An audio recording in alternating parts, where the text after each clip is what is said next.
Hai sahabat juga Dorbola, ketemu lagi di pembahasan tentang tim nasional Indonesia. Sebelum lanjut, bantu ikuti media sosial kita agar dapat berkembang lebih baik lagi. Langsung saja, kita mulai info terbaru tentang Timnas Indonesia dari negeri Ratu Elizabeth. Punggawa Timnas Indonesia dan Ipswich Town rekan Bagot sukses membantu klubnya mengalahkan klub Premier League Wolverhampton Wanderers di putaran ketiga Carabao Cup. Berlaga di Portman Road, Rabu dini hari, Ipswich Town selaku tuan rumah menang dengan skor 3-2. Pada laga ini, rekan Bagot dipercaya tampil full selama 90 menit. Meski Ipswich Town kebobolan 2 gol, bek Timnas Indonesia itu tampil cukup solid dengan beberapa kali melakukan blok. Namun, rekan sempat mendapat kartu kuning pada menit ke-88 setelah menjatuhkan pemain Wolverhampton yang coba menusuk dari sisi lapangan. Kemenangan atas Wolverhampton mengantar Ipswich Town melenggang ke 16 besar Carabao Cup. Hasil positif melawan tim Premier League kasta tertinggi di Liga Inggris tentu menjadi kebanggaan tersendiri bagi rekan Bagot dan kolega. Kabar lainnya datang dari negeri Ginseng, Korea Selatan. Media Korea Selatan Sport Chosun secara eksklusif mengabarkan berita bahwa Pratama Arhan diminati oleh Suwon Football Club, klub K-League One. Suwon Football Club memiliki rencana yang jelas untuk merekrut pemain 21 tahun. Salah satu sumber yang berhasil diwawancarai oleh Chosun, Suwon Football Club hampir pasti merekrut Pratama Arhan, pemain berkewarganegaraan Indonesia. Kesepakatan telah dicapai dengan Arhan yang berstatus bebas transfer dan detailnya akan segera diselesaikan.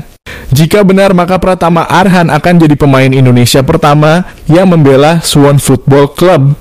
Pratama Arhan diproyeksikan menambah posisi back sayap kiri tim Suwon Football Club yang penggawanya semakin menua.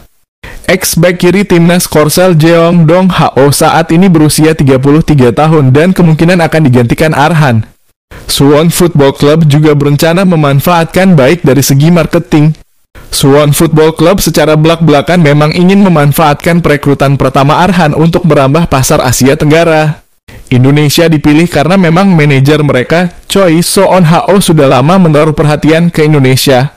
Manajer umum Suwon Football Club, Choi So-on Ho, yang mulai menjabat musim ini mengawasi pasar Asia Tenggara untuk meningkatkan nilai klub. Semoga bukan hanya sisi marketingnya saja yang digenjot, Arhan pun diberikan porsi lebih guna menambah jam terbang di atas lapangan. Dari ajang kualifikasi Piala Dunia, pelatih Timnas Indonesia Shin Tae-yong harus mulai memikirkan strategi terbaiknya di kualifikasi Piala Dunia 2026 zona Asia. Kurang dari 2 pekan pemain-pemain Timnas Indonesia harus menepi karena dihantam cedera. Sebelumnya, Sandy Walsh mendapatkan cedera hingga gegar otak ringan saat membela KV Mechelen di ajang Liga Belgia melawan O'Halloven. Tampil sejak menit pertama, dia harus keluar pada menit ke-16. Terbaru pemain yang masih menepi adalah Marcelino Ferdinand.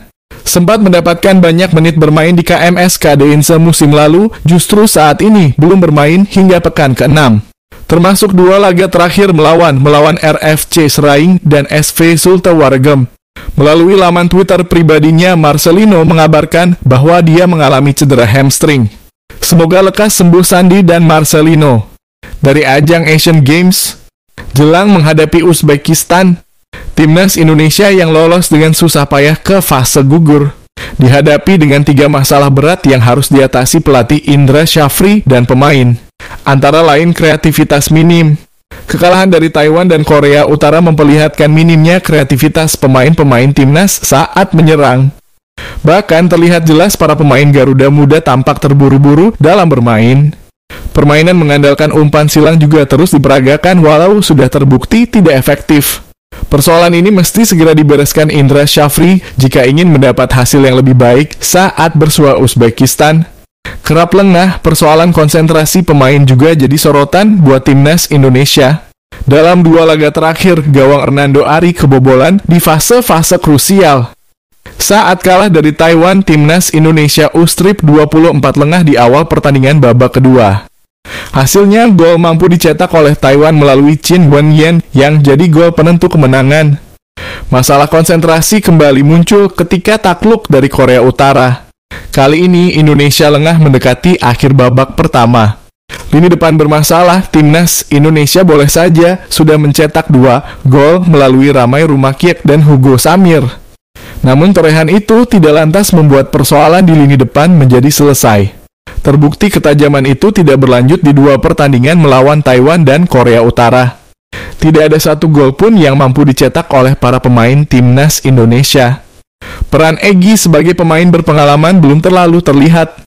Kontribusi Titan Agung sebagai pemain nomor 9 juga terbilang mengecewakan.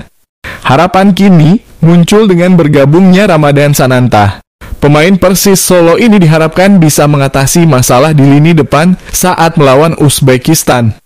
Bagaimana menurut kamu, Sobat Jugador?